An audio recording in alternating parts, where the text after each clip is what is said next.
Bom, eu vou fazer uma intervenção um pouco diferente, até porque eu sou de uma outra área. Eu vou falar um pouco com alguns dados. Eu sou da área de ciências sociais, né? E eu estudo redes. Então, o que eu vou tentar falar para vocês? Eu vou ter pouco diálogo com os temas que foram colocados antes, que eu gostei muito, achei assim fantástico. Eu vou falar menos assim sobre um caso específico. Eu vou falar mais sobre a internet, sobre o ativismo na internet. Quer dizer, vai ser mais chato, né? Mas tudo bem. Então, eu queria dizer, a primeira coisa é assim: a internet, ela inverteu o ecossistema comunicacional como nunca antes. Que inversão é essa? Na internet, o difícil não é falar, o difícil não é postar, o difícil é ser ouvido. Isso é uma inversão na chamada economia da atenção, não é pequena. Por isso que os movimentos de democratização das comunicações, os velhos movimentos, que pediam um canal a mais para falar, se tem a Globo, eu preciso ter a TV dos trabalhadores, entendeu? Isso na internet não existe. A qualquer momento, você pode subir um blog, subir um portal, subir um site, subir um vídeo, e esse vídeo, esse site, esse portal, ter milhões de acesso, muito mais do que a Globo. Se vocês entrarem hoje no alexa.com, que mede a audiência dos sites na internet, vocês vão ver que o primeiro site do mundo da comunicação de massa e tradicional, que entra entre os 50 sites mais acessados do planeta, é o da BBC. Não é a CNN, não é a Fox, não é a Rede Globo. Por quê? Porque no mundo da internet, os sites mais acessados são plataformas de colaboração. Exemplo, são sites feitos pelos próprios leitores, ou que têm um potencial disso. Exemplo, Facebook. Quem faz o conteúdo do Facebook? São aqueles que participam do Facebook. Exemplo, YouTube. Quem coloca os vídeos do YouTube? Não é uma edição, não é o Roberto Marinho, que Deus o tenha, não é ninguém desses. Quem coloca são as pessoas que participam e as empresas que participam. Eu estou chamando a atenção que há uma inversão no ecossistema de comunicação. Há uma inversão. Você fala assim, eu não tenho onde falar. Nós vemos um belo exemplo aqui, que ele não pede autorização para ninguém para subir um post. Ele pode ser ameaçado de morte posteriormente, mas subir o post não há filtro. Então essa é uma inversão. E essa inversão, eu vou falar no final, ela está hoje sob ataque. Eles querem mudar isso. Por que querem mudar? Por causa disso. Isso aqui é mais ou menos há 2 anos atrás, é a Primavera Árabe. Isso aqui é uma foto de uma manifestação chamada por militantes que não tinham grande relevância no Oriente Médio.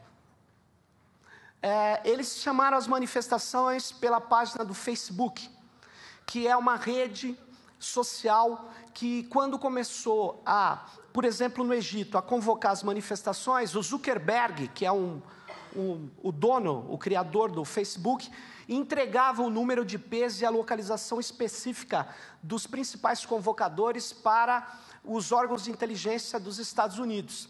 E esses órgãos entregavam para a polícia do Egito, que era do Hosni Mubarak, que era aliada dos Estados Unidos naquela época. E até ele cair, os Estados Unidos mudou de posição. Mas as pessoas foram para a rua, não chamadas pelos partidos tradicionais da Irmandade Muçulmana, foram chamados por pessoas comuns do povo. E a Praça Tahrir e as praças em geral se encheram.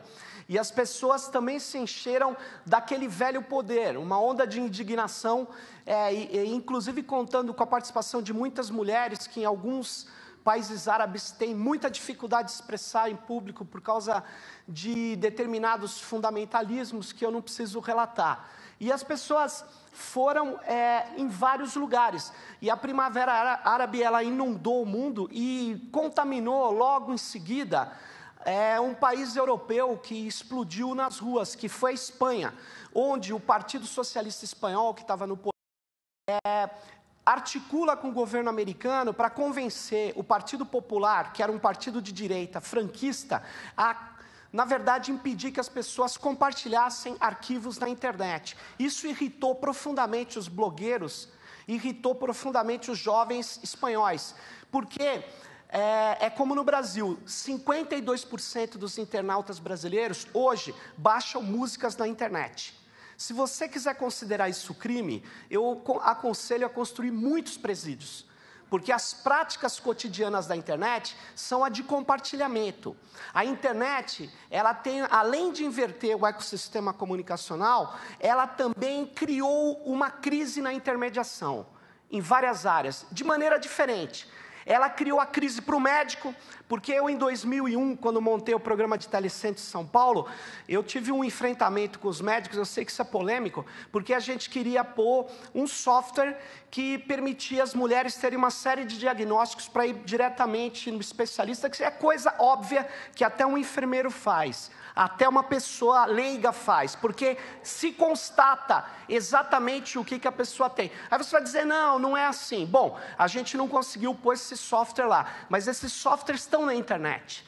E esses softwares criam uma pressão muito grande sobre os médicos, sobre especialistas, sobre as várias concepções que a gente tem de ciência. As pessoas têm informação disponível na internet. Esse que é o problema. E esse problema cria um atrito muito grande nas especialidades, nos intermediários, nos professores. Eu sou professor e quando eu dou aula, eu estou falando alguma coisa, uma parte está acessando a internet para ver outra coisa, e outra parte está acessando para ver coisas que eu estou falando. E aí ele levanta a mão e me fala um negócio. Aí eu sou obrigado a... O seguinte, eu não sou mais o detentor das informações. A crise na educação, a crise na imprensa, a crise na indústria fonográfica, a crise na indústria cinematográfica. E eu provavelmente acho, talvez, a crise na psicologia, não sei. Se ela trouxe a crise na concentração de conhecimento, não é a minha área, eu não sei. Mas na Espanha, a crise na intermediação entre o artista e o fã. As pessoas falam diretamente com seus artistas. E o que acabou acontecendo é que esses grupos, junto com a crise econômica na europeia, montaram o movimento dos indignados, sem casa, sem futuro, sem medo, foram para as ruas, com a democracia real já, ocuparam as praças e denunciaram o sistema, sem saber exatamente onde queriam chegar. Montaram um wiki, como o Wikipedia, baixaram uma ferramenta wiki e colocavam suas reivindicações e tentavam ordenar os movimentos que iam para a rua. As ruas foram tomadas e esse movimento contaminou também Londres. Logo em seguida, na periferia de Londres, a polícia, que é um pouco menos truculenta que a brasileira, mas tão truculenta quanto, a polícia londrina, ela matou um jovem negro na periferia de Londres. Londres explodiu, os jovens explodiram.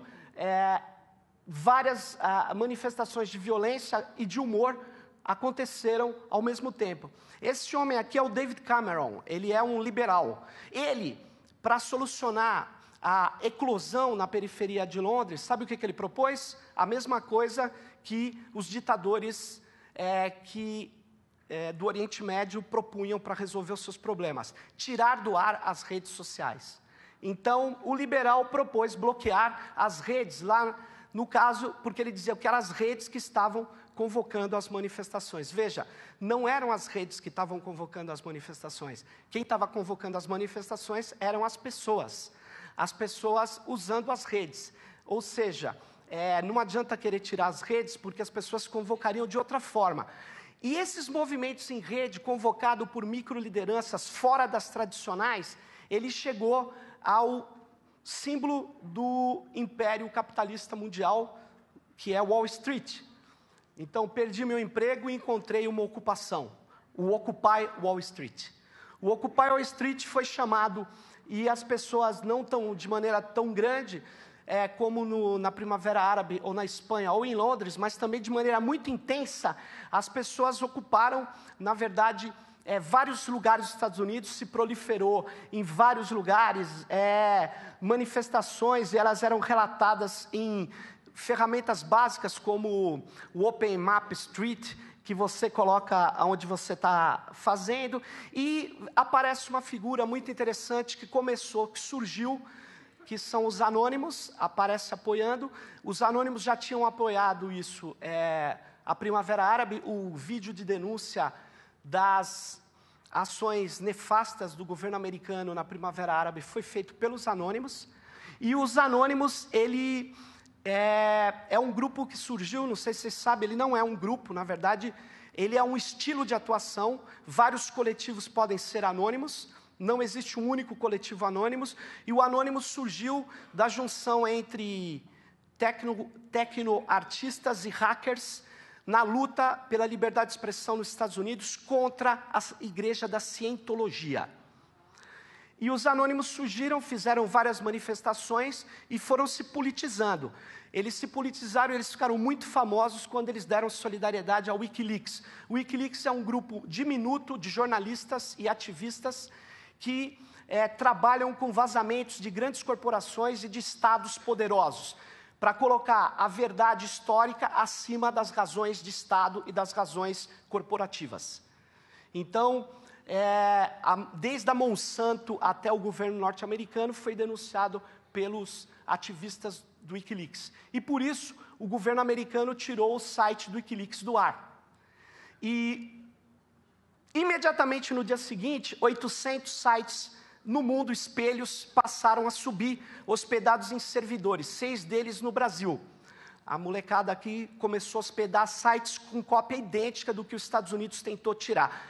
Então, eu queria chamar a atenção de um terceiro fato. Numa rede distribuída, nem o poderoso governo norte-americano consegue impedir que um elemento seja escondido, que um elemento seja dito. Então, você veja, 800, e aqui tem um pequeno... E o pessoal ainda põe no mapa onde estão os 800 servidores. Então, no Google Earth, que, aliás, passava informações como a denúncia do Snowden para o NSA, que é uma agência de segurança americana. Esses 2 filósofos suecos têm razão. Todo ator individual decide sobre si mesmo, mas carece de capacidade e oportunidade para decidir sobre os demais atores. Isso é o que acontece numa rede distribuída. Exatamente, repare, eles tiraram as contas que nós, ativistas de vários lugares do mundo, contribuíamos com o Wikileaks. Eles falaram assim, como todo bom americano, vamos matar os caras com o dinheiro. Então, eles cancelaram as contas de colaboração. Então, se a gente fosse colaborar com o Wikileaks, nós não encontrávamos mais as suas contas, nem no PayPal, nem no Credit Card, nem no Visa Electron. Certo? Aí vocês podem imaginar, como é que a gente reagiria em relação a isso?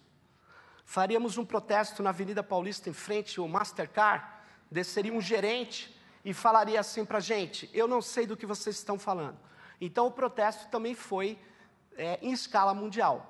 Durante 3 dias, se você quisesse fazer compras com cartão de crédito, Credit Card, Visa ou no PayPal, você não conseguiria, porque o seu site não conseguiria acessar o site do Credit Card, do Visa Electron e de outros. Por quê? Porque o grupo Anonymous fez uma ação extremamente correta, fez um protesto de negação de serviço. Deu ao Credit Card e ao Visa Electron o que eles mais queriam, acesso. E eles não suportaram a quantidade de acessos e os sites caíam. E isso não foi uma ação ilegal, escravizando máquinas, porque a maioria das pessoas que ajudaram nessa ação, ajudaram voluntariamente, hackeando um software que se chama Loic. Esse software é feito para analisar sites, então eu aponto ele para o domínio do meu site e vejo quais as falhas que ele tem. Então ele aumenta o processamento do meu site. Bom, então meu site fica lento, porque eu estou testando ele. Então eu testo no fim de semana, etc., não no momento de grande uso. Agora, você imagine 20 mil jovens no mundo instalando o Loic em suas máquinas. Na verdade, nem precisou instalar, teve um outro... emprestando, vamos dizer, sua máquina para mirar num site e fazer com que eleve gigantescamente, enormemente, o seu processamento. Isso é enquadrado como crime. Eu queria dizer a vocês que isso não é crime. Isso equivale a uma manifestação na Paulista que as pessoas não deixam outras andarem ou saírem. Isso é protesto.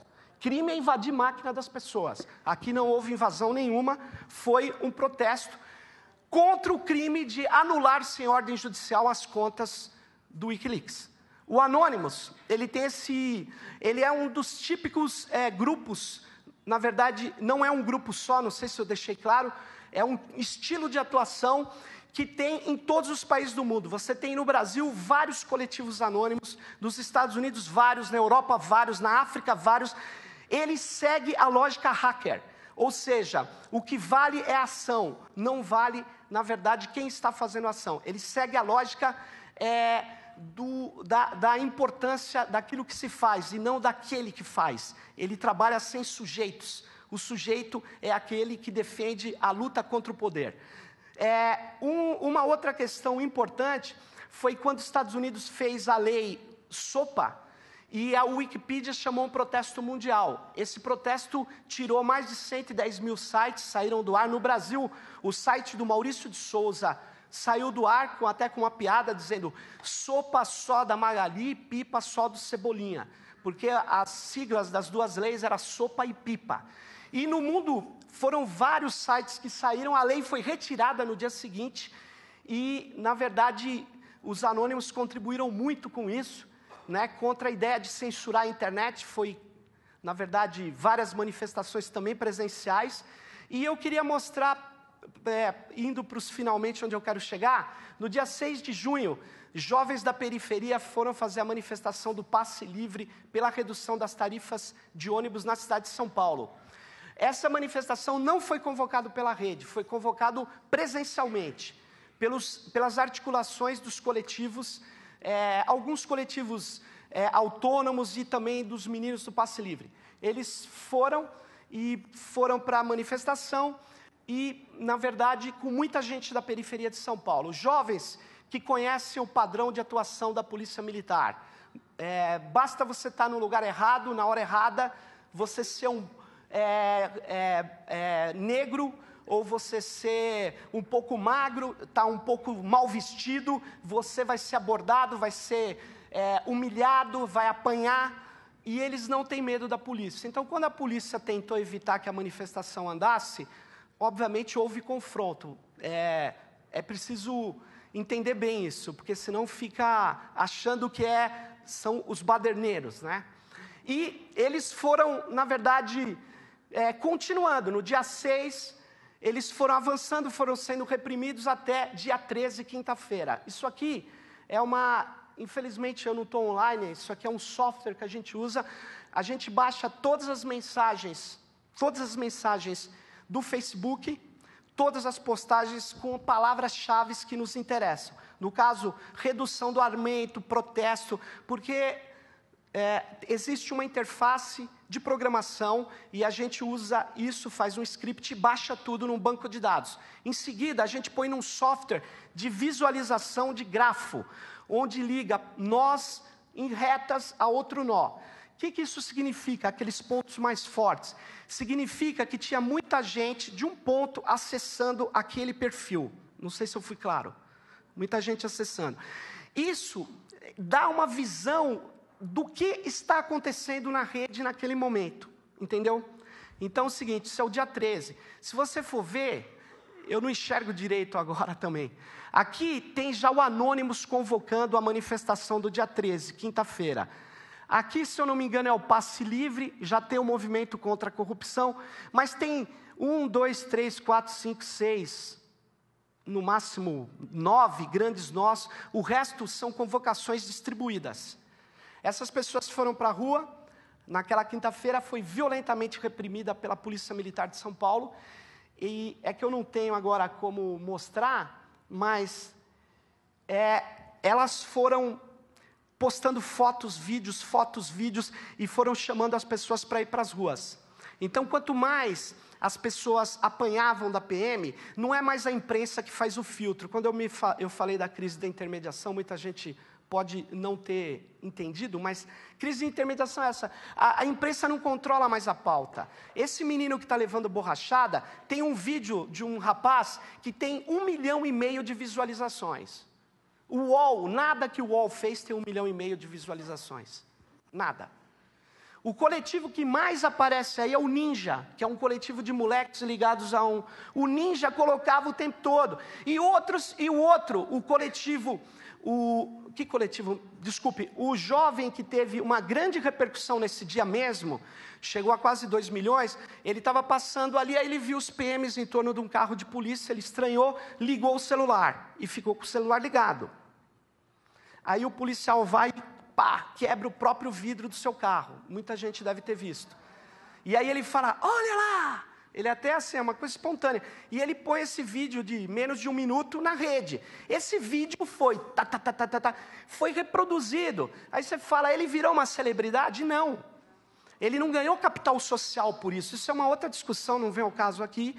Mas um vídeo bem feito de uma pessoa que você pode considerar de pouca relevância, pode adquirir uma relevância brutal na rede. E isso se chama rede distribuída. Se você pegar, então, qual foi o fator mobilizador das outras grandes manifestações? Um dos fatores, certamente, foi a repressão policial e a solidariedade em escala que a internet permitiu que existisse. Dia 17, muito mais mensagens, muito mais lideranças distribuídas e grandes pontos de concentração continuam, mas não são da velha mídia. Na verdade, o dia 18 também começa, porque aí já é a vitória do movimento, do dia 19 e do dia 20. O dia 20 é aquela manifestação da vitória na Avenida Paulista, que teve vários grupos da extrema-direita, supremacia branca, carecas, punks e outros que foram, porque era um terreno muito estranho. Aqui a mídia já tinha mudado de opinião, aqui ela já estava disputando o movimento, isso é nítido nas nossas análises, é nítido. E, inclusive, quem quiser ver, o grande exemplo disso é o Jabor, é muito cômico. Aliás, se vocês puserem no YouTube Arnaldo Jabor, ou Jabor e Argentina, os argentinos... Eu nunca gostei tanto de uma trollagem argentina como a que foi feito dele. Porque ele é desrespeitoso como estilo, e a Globo aposta naquele estilo, né? É um Datena que diz que é cineasta, é o Datena cineasta.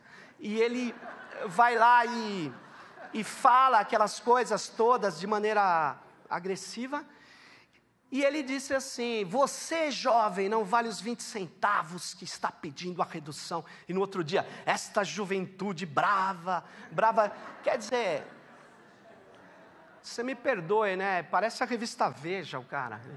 Agora, olha só, isso aqui é para vocês entenderem. Isso aqui a gente tirou nas páginas do Facebook. 5 minutos, eu acabo. Mas sim.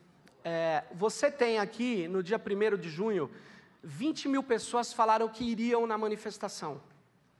E foram lá 2 mil, né?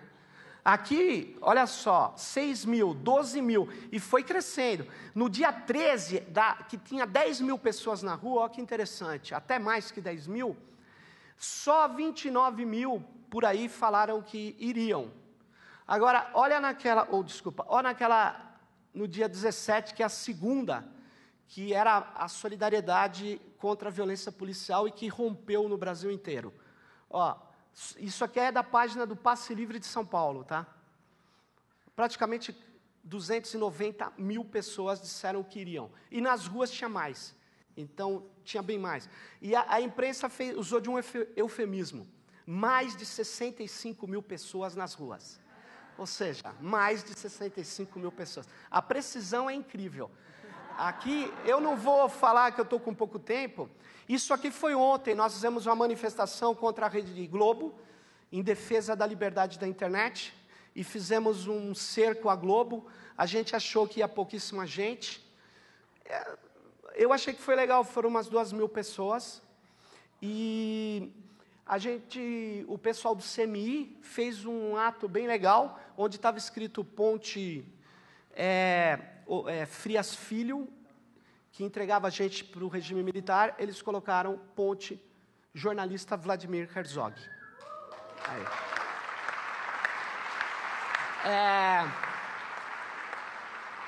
No começo das manifestações, no primeiro dia que a gente começou a pescar, dia 6, eram 8.750 mensagens que se trocavam em torno disso. Já no último dia eram 361 mil mensagens. Por fim, a última lição: rede não é panfletagem, rede é conversação. Quem quiser achar que vai ficar, não, eu vou pôr um motorzinho de ficar soltando coisa, não resolve. Rede é conversa. O cara, principalmente rede social, é conversa. Isso que a gente detecta são microlideranças que se formaram. Eu não tenho tempo de discutir tudo isso, mas eu queria dizer o seguinte, eu queria ir diretamente a esse ponto. O sociólogo Manuel Castells tem uma avaliação do poder comunicacional, e eu queria aqui chamar bem a atenção disso. Existe o poder de conectar em rede, o poder da rede, o poder em rede e o poder de criar rede. Dá para a gente, enfim, avaliar bem cada um desses poderes e criar medidores desses poderes em rede. É o meu papel, sou sociólogo, eu faço isso, mas eu não estou dizendo que isso é a verdade, isso é uma leitura da realidade. Eu não trabalho com a ideia de verdade. Não trabalho porque depende dos pontos de vista. No nosso ponto de vista, eu posso fazer uma abordagem assim e ter métricas exatas, porque a rede, ao contrário do que diz, a rede é uma rede cibernética. Tudo que você faz na rede, você deixa rastro. Para você não deixar rastro, você tem que ser especialista, porque senão eu rastreio você. Imagine o que o Google faz comigo e com vocês. Então, um dos maiores poderes que a gente tem é o poder de análise de rede. E não é o Big Brother, na verdade, um poder distribuído na sociedade do controle. O Snowden denunciou um esquema que só foi possível dos Estados Unidos captarem esses dados porque nós entregamos esses dados prazerosamente para as empresas Facebook, Google e tudo mais. Prazerosamente, delicadamente. A CIA e a KGB, há 30 anos atrás, jamais pensaram em ter tantos dados sobre nós sem dar um único tiro. Nunca imaginaram. Nós damos esses dados, porque a sociedade é uma sociedade de controle. E o controle não é vigilância simplesmente, é modulação. É modulação. Então, isso fica muito nítido aqui. E, para concluir, eu queria dizer que aquela ideia, esse cara é militante de Facebook, é militante de sofá, cuidado. O sofá, de vez em quando, desce para a rua. E aí acontece o que aconteceu. As pessoas estão articuladas e descobriram que elas têm poder, a causa tem poder. Por que os velhos partidos não aparecem aí? Por que eles fizeram uma manifestação ontem justa na questão dos trabalhadores? Por que eles têm que ter carro de som para convocar as pessoas? Porque eles são as mobilizações hierarquizadas, verticalizadas. Isso aqui não, é a mobilização distribuída, são microlideranças, não tem carro de som, não tem, é a força da ideia, efetivamente, e por isso que tem tanta dificuldade. Eu não tenho mais tempo, mas eu queria dizer que existe, para finalizar, a ideia de que você, na internet, você tem que acabar com o anonimato, que ele protege isso, aquilo. Eu gostaria de colocar um ponto de vista para reflexão, que numa sociedade de controle, numa rede de controle cibernético, entenda, não há contradição nenhuma de ter controle técnico que assegura a liberdade. Não há contradição. É o controle técnico estritamente feito que garante a liberdade, que a gente convoca a manifestação, etc. Qual que é o problema, então? O problema é transformar o controle técnico dos protocolos em controle político, em controle cultural, em controle ideológico. Esse é o problema. E como que você faz isso? Você faz isso vinculando o rastro digital a uma identidade civil. Eu não quero que ninguém saiba o que eu busco no Google, ou o que eu busco no Yahoo, que horas eu entro na internet, que horas eu saio da internet. Eu não dou o direito de ninguém saber disso, mas eles sabem. Então, o grande problema não é diminuir o anonimato. Aí é um totalitarismo de controle. Ao contrário, é aumentar a possibilidade de navegação sem vigilância. É isso que eu queria colocar para reflexão de vocês. E o que vai acontecer em breve é o seguinte: nós estamos tentando aprovar uma lei que garanta que a internet funcione exatamente do jeito que ela funciona hoje. É uma lei, então, conservadora, né? Porque nós estamos querendo... E a direita, os Estados Unidos, as operadoras de telecom querem mudar o jeito que a internet funciona hoje. De que jeito? Primeiro, poder filtrar a rede e precificá-la de maneira diferenciadamente, transformando a internet numa rede de TV a cabo. Segundo, essa primeiro a gente chama de quebrar o princípio da neutralidade da rede. O que é o princípio de neutralidade de rede? Quem controla a infraestrutura, os cabos, tem que ser neutro, totalmente neutro em relação aos conteúdos que passam por eles. Não pode interferir no conteúdo. E as operadoras querem interferir no conteúdo.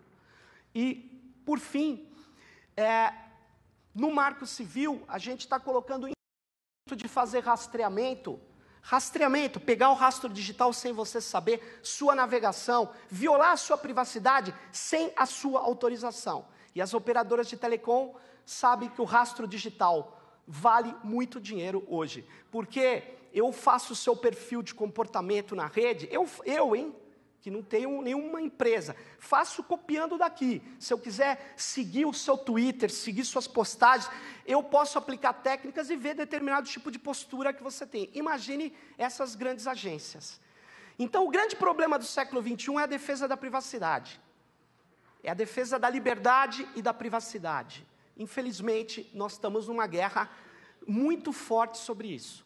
Queria chamar a atenção de vocês e pedir apoio para aprovar o Marco Civil, pedir também o Marco Civil, essa lei que garante os direitos à privacidade, à neutralidade na rede, aqui no Brasil, e pedir uma outra coisa. A gente quer aprovar o Marco Civil, mas quer tirar um artigo que está colocado lá. Um artigo que foi colocado por fora, ultimamente, a pedido da Marta Suplicy, do Zé Eduardo Martins Cardoso, o ministro da Justiça, que trouxeram a demanda da Rede Globo e da indústria do copyright. O que eles querem? Eles querem poder remover conteúdo sem ordem judicial. Desculpa, remover um conteúdo do blog dele sem ordem judicial, eu acho aceitar... eu não estou dizendo que a justiça brasileira é boa. Eu estou dizendo que eu não posso criar uma indústria da censura instantânea. Nada que é sem ordem judicial, nós não podemos aceitar. Porque com a ordem judicial, você tem um filtro ainda, você pode recorrer, você pode pedir. Se você incentivar esses escritórios de advocacia que trabalham para os espíritos conservadores, retrógrados, fundamentalistas de todas as matrizes que você possa imaginar, desde a cura gay até os caras que, desculpa se eu firo suscetibilidades, mas aqueles que são contra o aborto, eles são a favor da vida, mas não da vida de quem está se detonando na periferia, as mulheres que estão sem assistência, que são maltratadas nos hospitais, que, enfim, eu não preciso nem falar, eu acho o fim da picada. Então, se nós permitirmos, se a gente permitir, mas olha a sutileza, a remoção de conteúdo sem ordem judicial para casos de violação de direito do autor, se falar não é justo, não é justo. Não é justo. Para casos de direito de autor, eu queria dizer uma coisa. Para a propriedade intelectual, que é outra grande batalha que a gente tem aqui, a gente não tem tempo mais, do século XXI, mas a grande batalha é a batalha do direito à liberdade de informação, comunicação e de liberdade para o conhecimento. E sabe o que acontece? Esses caras, eles estão exagerando muito. Então, quando eles querem impedir que um menino que fez uma sátira que chama A Falha de São Paulo, ele tinha um domínio, afalhadesaopaulo.com.br, e tinha um site com aquele logo da Folha, mas não estava escrito Folha, estava escrito Falha, e um dos diretores da Folha vestido de Darth Vader, e matérias todas assim. É mais que claro que foi a Segunda Guerra Mundial, foi culpa do PT, da CUT e tal. E era óbvio que era sátira, Sabe o que aconteceu? Aconteceu que ele não foi tirado, a Folha não entrou contra o menino, por injúria, calúnia ou difamação, porque ali não tinha nem injúria, nem calúnia, nem difamação, portanto não tinha crime, não podia ser retirado. Tinha humor.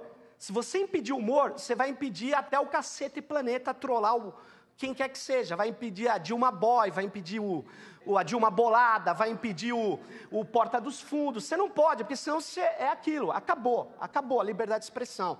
Mas aí qual é a sutileza? Você pega a legislação de propriedade intelectual. Sabe o que um juiz deu aqui em São Paulo? Uso indevido da marca. Uso indevido da marca. Com um juiz, imagine sem juiz, eu quero criticar o grupo Monsanto, eu preciso pegar aqueles vídeos daqueles loirinhos correndo no meio daquelas plantações maravilhosas, estamos combatendo a fome no mundo, sabe aquele negócio? E fazendo controle patentário com licenças de reprodução de sementes que só se faz em laboratórios. A luta pelo controle do código genético. Eu preciso detonar, botar os símbolos dele. Aí, a dona Marta tem que me explicar quando os caras vierem e entrarem contra a gente dizendo violação do direito do autor. Porque este slogan, essa coisa, é daquela empresa e você não pode usar sem autorização.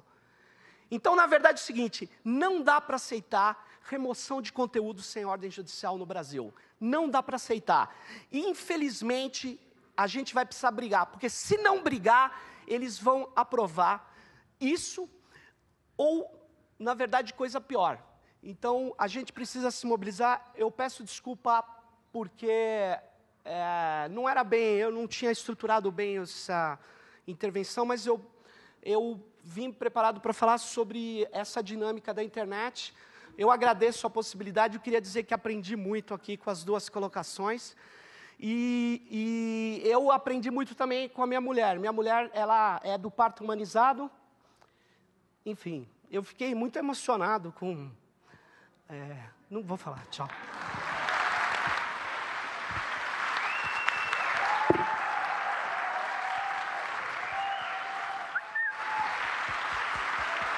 Chega devagar.